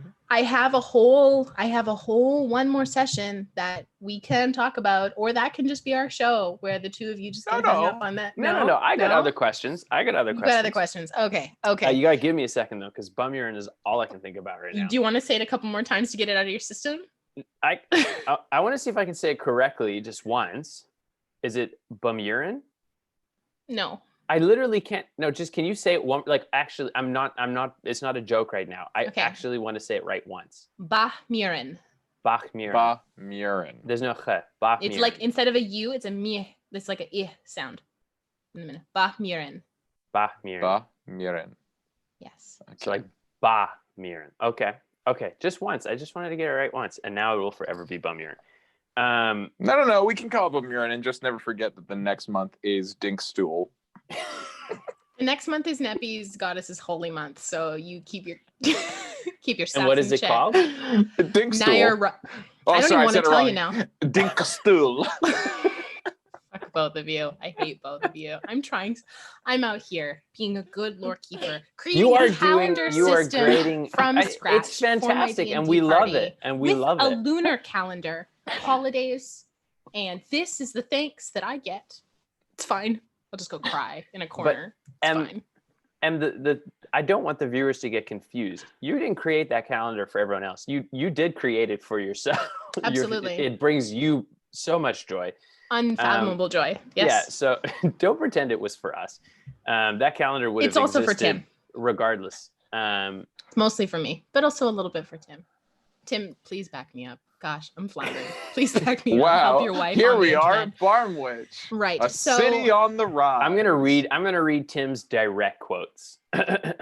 He says, I mean, it doesn't sound great, but I love the idea of people not taking it seriously. Really rubs Bahamut the wrong way. So he both agrees that it sounds like that, but also agrees that Bahamut would be bum-urined about it. Jesus Christ. Okay. So before bed, that night before we bed down, Neppy scries on Cora, and because this is what Neppy does, she scries on people. Total creeper. And Yeah, absolutely. Yeah. So she essentially sees Cora trying, like, zipping up her coronation dress, and she's like in this coronation, like she's standing before a mirror, and she says, like, this is it, this is the moment we've all been waiting for, we knew this day would come. Which feels ominous, and like the plural we, and there's nobody else in the room that Neppy can see, and it doesn't seem like Cora's really talking to anybody. Cody's saying something about they're tired. He was just saying support your local lorekeeper. They are tired. Oh yeah, support your low people. They are tired. Yes, thank you, Cody. Thank you so much. And Neppy tries to scry on Fildo, and it fails. So we try and find Yanna's mom through sending and by scrying, and both of them don't work. And we try and discuss how to get in the city. We know that there's a couple potential allies in the city. There's Pelpham, who's Yanna's friend, who we had seen in Wolfreen and knew was heading back to Barmwich. There's Annalyn Stonebrook, who is a clerk of the governor, Fildo. Fulric Stillpeak, who was a tavern owner. Riola and Egan Coldcloud, who were family friends of Yanna's parents. And then Garmo Wildcloak, who was Yanna's uncle. So Neppy, because she's only met Pelpham, cast sending to Pelpham, and he's essentially in the Brightkeep village. He's in the city, and he doesn't say much, but it feels like something is looking in on the scry. Neppy feels like she's being watched, essentially, while she's scrying on him. And we learn that Spooky's mother is in the Brightkeep. She's being kept in the Brightkeep somewhere.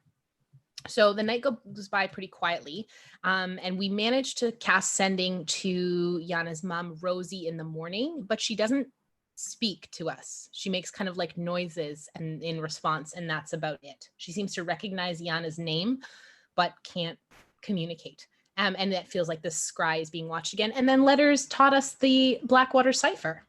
That was when you created the Blackwater Cipher so that we could communicate in code. What is that cipher? What's the cipher that you created, obviously? It's just like a written thing. It's because I took linguist as a feat, which is a really underpowered feat. But one of the things you can do is you can just come up with like your own little language, and because Letters is good with letters, he was like, hey, if we're being watched, we can always just write in this. And much like the way he has learned the ability for us to all have a telekinetic connection, we all just forget that we can do that. Yeah. And we just talk like idiots out loud all the time. Absolutely. But there is just like a... Is there an actual one that you created, or... Oh, like a literal alphabet, like fucking imitation game shit? No, absolutely not. I'm not as smart as Letters. I can't just come up with pretend words. You could have just made a Pig Latin or something. Nah, it would all be dick jokes. Like, now, actually, Letters doesn't make a lot of dick jokes. That's one thing I feel very good about Letters. Sean makes more dick jokes than Letters, and that I like. We save all the jokes for Chatwater. That's where they. What's your favorite part about Letters? Is that he doesn't make as much dick jokes as I do. Yeah, it really helps me grow as a character and a human being. So we create Letters creates the Blackwater Cipher, and we decide to sneak our way in. To Barmwich. We're going to try and see if we can make our way around, like there's a lake that kind of bridges on one side. So we try and make our way around, and we come across this small homestead that's on the edge of the lake. It seems pretty like off the grid and hidden in the woods. And as we approach up, Neppy, Letters, and Yanna get scooped up by a net. And so we're like dangling in a net, like 15 feet off the ground. And we hear this voice in the trees asking who we are. And it's this halfling man named Horland Sandbuck. And he essentially has a longbow on us. And is essentially like, I'm going to kill you if you don't tell us who you are. We ask for like a parlay with him, be like, hey, we don't want anything like trouble. We're trying to figure out what's going on in Barmwich. And he's like, one of you can go inside. And then we were like looking around, and they were like, Neppy, go inside. And I was like, okay. So I go inside. We figure out he also hates the Thorngages. He used to be a glitter guard, but like pretty high ranking, and his armor is up on the wall. And he tells us that he thinks that there's a secret prison below the Brightkeep, which is the name of the governor's house. And the feeling of being watched gets stronger the closer you get to the keep. He also asks us to keep a lookout for his son, Coraman, who is an up-and-comer in the military, and he's really worried about him, and he wants us to send Coraman home if we find him. And Neppy's like, this is Brain Slug Boy. Yes, one of, yes. And this secret prison may Meat or may prison. not house meat. Maybe. So Horlin agrees to smuggle us into the city through his friend named Talk, who is a fisherman. So we essentially hide in this boat filled with fish. Talk greases the guards that block the waterway into Barmwich, and then we've disguised ourselves. Yeah, this is when Letters turned somebody, or is it Yanna? I think Neppy was turned into a cat. So this is the session in which I got turned into a cat. Letters was disguised as a Firbolg, and Yanna, Kokanee, Callie, and Finnan were in disguises. So we sneak into Barmwich in however we look, and as we walk through the city, we're approached by some guards. And they demand that Kokanee surrender his weapon because all weapons had to be registered in the city, or that like nobody was allowed to carry weapons. And he gives his weapon knowing that he can summon it back because he's got the Eldritch Knight ability to summon it back. So he just like gives the sword. And Callie had sense to like hide hers under her armor, like essentially like holding it under the disguise or however that was done. So we go to this tavern that's owned by Falric, Still Peak, the Still Peak Distillery, that their specialty is gin. And we find Falric safe and alive. He gives us a bunch of rooms. He says he'll come back to check on us later, like trying not to raise any suspicion. So he comes back up a little later in the evening, and like he and Yanna reunite. It's beautiful. Like he's like friends. He's known her forever. And we find that Yanna's bounty is up to 80,000 gold pieces. And you still didn't think about turning her in and then getting her back out. No, because we knew that if she went in, something would happen to her because she would likely be taken to the secret prison and Kokanee was also on that bounty for 50,000 gold pieces. Because Kokanee split. You could have turned them both in. Yeah. That's 130,000. Yeah, but we didn't. We just started our own country at that point. Yeah. Hired a new adventuring party. We wouldn't have been D&D poor anymore. Just be land barons. Yes. Yeah, great land barons. Could have bought Barmwich. Matt and Jen could have just picked new characters and absolutely. We've just been like, that's it. That's it. We're done. Because Kokanee had split the lip of a guard who was now a captain after he and Yanna had had a bit too much to drink at a pub. And that guard was now a captain and then essentially upped there and like inflated the crimes that they were being accused of and stuff like that. Falric's really overjoyed to see Yanna. He tells us that things are really different here. People don't go out much. They live in, it's kind of like a really Big Brother-esque fear. There's a lot of fear in the city, and that people have been being disappeared and gone missing. He's really particularly worried about Spooky's uncle, Garmo, who he's lost an eye. He's been showing signs of like that he's quite mentally unwell. Something had happened to his intellect and brain and thoughts and stuff like that. And he was living on the streets in the gold slums, which are the kind of like the poorer district in Barmwich. And that he tells us that the captains have some sort of fealty ritual, so that they swear their fealty to Barmwich and Fildo, and something changes. And it changes their demeanor because he sees the captains come in here all the time and they're very different. Like they'll go from one day to the next and they're very different, but they don't know what it is. And then because Falric's business is failing, we buy a bunch of alcohol to help keep his distillery afloat, and agree to have it sent to our house in Wolfreen. And that was the end of episode 46 and all of the information I have prepped for today. To this day, you can still order Falric gin at the Blackwater Bar and Grill because we've got a deal worked out with them. We have yes. Oh, that's right. Yeah, you guys ordered a bunch like to have it shipped in from Barmwich. Yeah. No, it's just So that's good. one of our like our house gin. That's what we serve here. Love that. So you said Kokanee gave up his sword when you guys went in. Yes. Was this pre-guns? Kokanee had a gun at that point, but I think we had hidden it in the bag of holding. And we'd hidden Callie's sword. That's what it was. We'd hidden Callie's sword and Kokanee's gun in the bag of holding, but he'd kept his sword on his hip. And then he just gave it away and was like, oh, yeah, that's fine, knowing that he could just summon it back at any time because of his Eldritch Knight abilities. Could he do that with his gun? Could you be like a Eldritch Knight with a gun? Yes. Yes. Yeah, why Cool. not?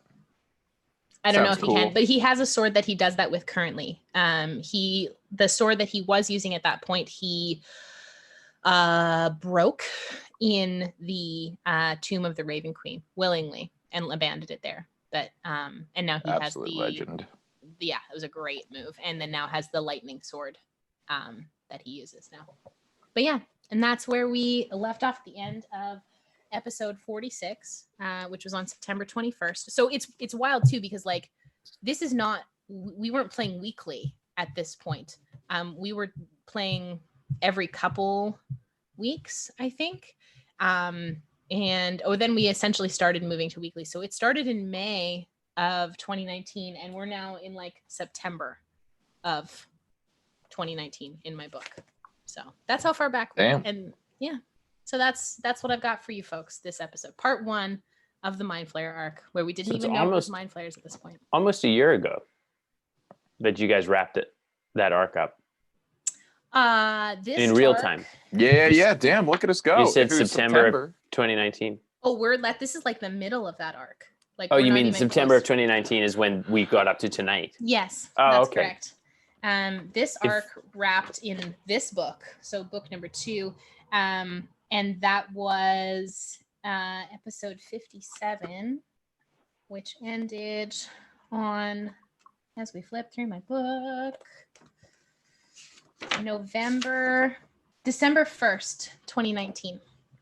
So I do want to say we did mercilessly make fun of your calendar, but and I sat here and took it. And you sat there and took it. But I do want to say that like it is one of the strengths of this campaign is the amount of time that you and Tim put into creating like all of this. And like we've gushed a lot about Tim's DMing and like his prep and all that stuff, but like you'd be remiss to not acknowledge how much you assist with that and with the sort of like greater lore of the world, much more than a regular player would in a campaign.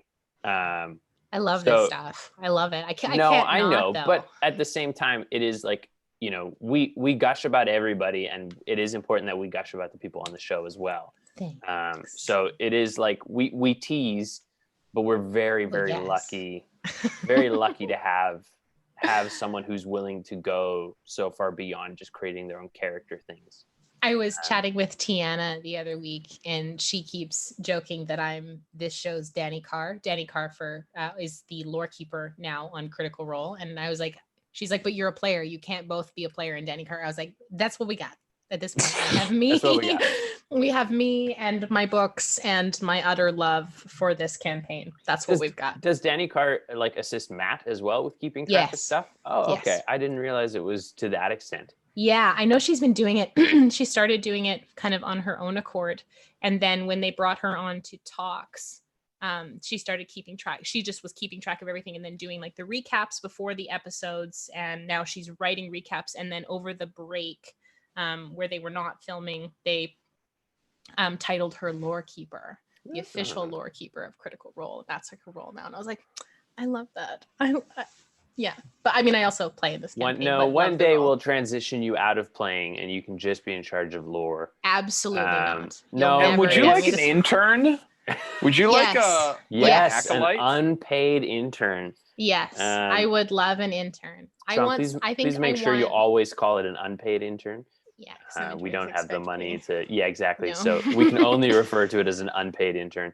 I think ideally, I would love someone one day, if our organization and what we're doing here ever gets big enough, I would love one day to have someone who is like, as in, not that people here aren't invested in the story, like everyone in our campaign and all of our players and everyone who's like attached to this are really invested in the story.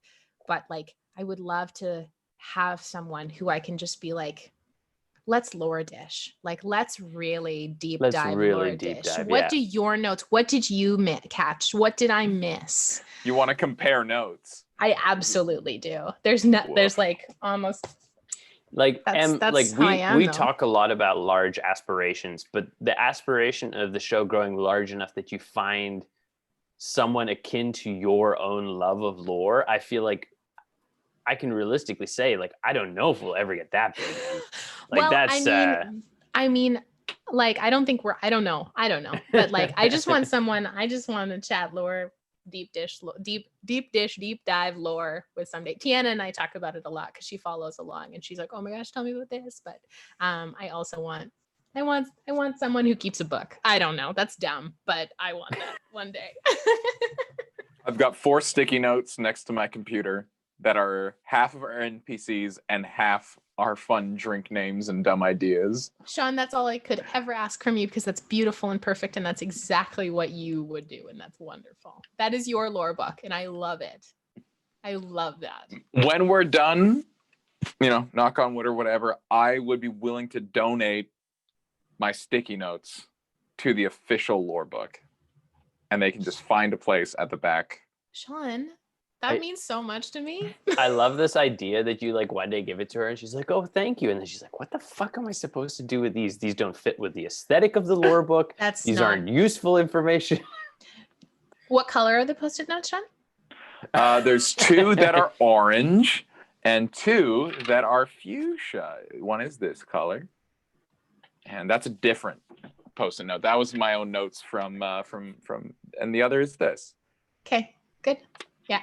So like these are my notes from Deranged and Questing. Go lime green and just keep adding more colors until we find the color that M doesn't want you to use. I'll never tell you. That's why you have to just keep changing it up. I was saying a couple weeks ago that like this book is almost done and it is like that's it. That's all I have left in this notebook. And I have another identical notebook to this one that will become lore book tome like Volume 3. Volume 3, yeah. So my hope is at like the end of this campaign, because I mean, if I have to go into book number 4, I will obviously, but we'll cross that bridge if we get there, to do like little tiny end pieces of if anyone is willing to donate little notes to me to put like, have it be like a Neppy scrapbook that she would kind of put together. Yeah. So that's my hope. Love your lore keeper. Like show your lore keepers some love in your campaigns because they're out there working hard and we're tired. We are very tired. I'm a secret lore keeper. When I was I love well organized notes in books, especially when they're filled and especially if the writing I just spilled water all over myself all on the internet. Great. Got a drinking problem. I do. It is a drinking problem. A water drinking problem.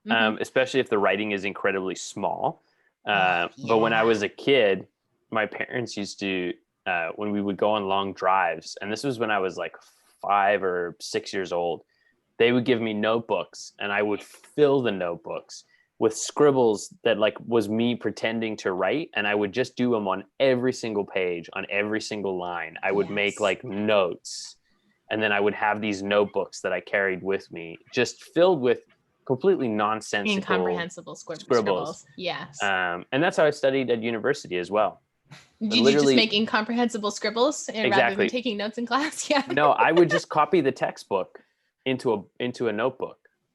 I found that was like the best way for me to study, was just to like condense the textbook into a notebook. And that act was like how I remembered things. Tim can attest that I essentially made my own textbooks in university. Shout out to Tim Carlson and his really good, really up their ability of like being able to make tape loops. Yeah, shout out to Tim Carlson all the time. Yeah. Tape loops for what? So I would take you can't shout him out for tape loops and then not explain what the tape loops are for. So I was transitioned from a like writing to a tablet. So I was like typing on a tablet in class and would like copy my lecture notes ahead of the lecture time into a document, then fill in like almost every word that the professor would say that felt important on a document. I would print them out, put them in a notebook, and then write on them to study on them. And so of course all of those tape loops to tape them in. Yeah, because glue would just take too long and got too you know double-sided tape exists, right? I wasn't going to shell out more. Not if you're a student. That's so expensive. I'm not paying $7 for a roll of tape. Okay, but you know that double-sided tape is more expensive, but you use less distance. No. Yeah, you're but just you can using steal Scotch tape. Yeah, Like, 100% you just can get from offices. Yeah. Scotch People tape is notice something if that's their easily double-sided thefted. tape goes missing, but like regular tape, they'll just write that off. That's Just just like that's just like a That's corporate loss. that's your hack. That's your life hack, courtesy of Sean Deppner. it's just double-sided there's- writing there's off. so many Single-sided tape is easier to steal than double-sided tape. There's so many things you can just take that you're not allowed to, but nobody will stop you. Like, Top of the list. Things you can take without no one stopping you. Spoons from your office I that's true, but also by accident. counterpoint, Sean. What do you think is the one thing you could take from a supermarket that no one would stop you? the one thing. Because I was at mean- the supermarket the other day, and this is not a joke, this is a grocery store. They are locking up Manuka honey because people are just taking it off the shelf, and it's like $40 a bottle because it's Right. fancy honey. And Well, it's not they're just putting fancy honey. People like use it as like part of healing stuff because it does have some astringent and like healing-ish properties, some people think. So Manuka honey. I don't know if I should share this or not. We're on Here's the the classic. internet. Yeah, go ahead, Yanna. I admitted that Len is gonna be upset with me, but she literally just texted me and said she has an actual huge list of things she can take from a grocery store without being stopped. I'll say this, just as a general rule, That If you is just- such a Len thing to text. if you just have a basket of something that you're intending to pay for, you can just eat anything in that basket. And then if you eat all of whatever's in that basket, like if you you know, I don't know, if you get like a pack of croissants and you eat all 4 of those croissants before you get to checkout, they're free. It's like those big steaks that you can order. It's the kind of thing, like, if you have nothing to scan, then how do they arrest you? I will Like, say You've eaten the evidence. while this stream has been happening, Jen and Len have been putting up memes in our group chat about you guys ripping me apart for bum urine, and also that I bring in my notes to talk about lore, and that you talk about Minotaur udders for like almost an hour and a half. So that's our show. That's our show. I think It's we're not gonna just the end udders, it there. it's the No, fashion. I go one more thing. Speaking of like non- taking things out of a grocery store and not paying for them. There's a great documentary called No Cameras Allowed. It's from a couple years back, and it is this amazing documentary about this guy who was a film student in California, and I think it was like in 2015 or 2016, and he wanted to go. There was a girl that he liked, and in the summer in university, he asked her what she was doing, and she said, "Oh, I'm going to Coachella." And this was like when Coachella was like a single weekend. It was before it was like the huge thing it was is today. And he's like, "Oh, I'd love to go," but it was all sold out. So he snuck in to Coachella and he filmed the whole thing. And then he realized, shit, it's super easy to sneak into music festivals if you look like you belong there. Because he would just hang cameras around his neck because he was studying film. And he would come in and he would enter in the artist entrance, and they would ask him and he'd be like, "Yeah, I'm here to take photos." And he'd have like a vest on, and they'd be like, "Yeah, sure, come on in." And they just let him in. He's like, "Shit, this is super easy." And he made a documentary. Clipboard and confidence will get you anywhere. Or like a Boy. headphone. And so he made a documentary called No Passes Allowed, where he literally snuck into every huge music festival over the course of 2 or 3 years. And not only would he sneak into them, he'd sneak into the photographer's pit. He would sneak onto stage to take photos. And then he started posting these photos, and the artists started contacting him and being like, "Will you come take photos of me? Because your photos are awesome." So then he started traveling with the bands, and they like became friends with the musicians. And the documentary is all about this like journey that he goes on over the course of like a year or two, to the point where a buddy of his is in a wheelchair and is like, "Oh, I wish I could come with you, but I can't sneak into Coachella in a wheelchair." And they're like, "Fuck, let's do it." And they sneak him in a wheelchair. But the documentary ends with him sneaking into the Grammys. And he had been following around a band. I forget what the band's name was, but they basically became friends because he kept sneaking in and they kept running into him and being like, "How did you get here?" And he ends up sneaking into the Grammys and sitting in their seats, and they find him there and they're like, "How did you get in?" And he didn't have a ticket. And he literally just walked into he films it. he literally just walks in Oh and my pretends like gosh. he's supposed to be there, and no one questions him. My It next is a- D&D character. It is This right here.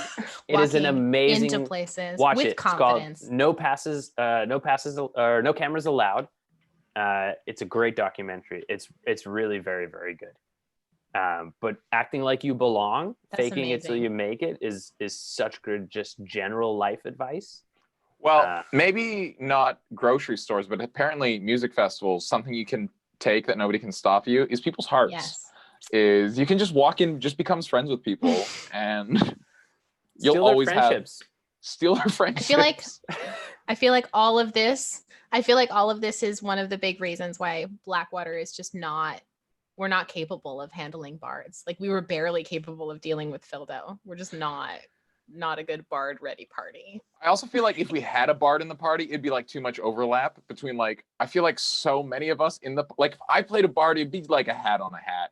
You know what I mean? Like, Okay. Same with Finnan. Finnan would be a Yeah. hat on a hat. So Because you there's- guys are bards in real life. So We're- it's Our party, there's a bunch of people trying to be one rogue, and there's a bunch of people trying to be one bard. Like that's what we're trying to do. The like big spaces in the party that we have empty, we're fine on healers. We've got some good fighters up there. We've got magic stuff, counterspell, all that stuff is great. Roguey stuff, bard stuff. Those those are the holes. are And the holes, and everyone's everyone's clamoring trying to so badly hard. fill it.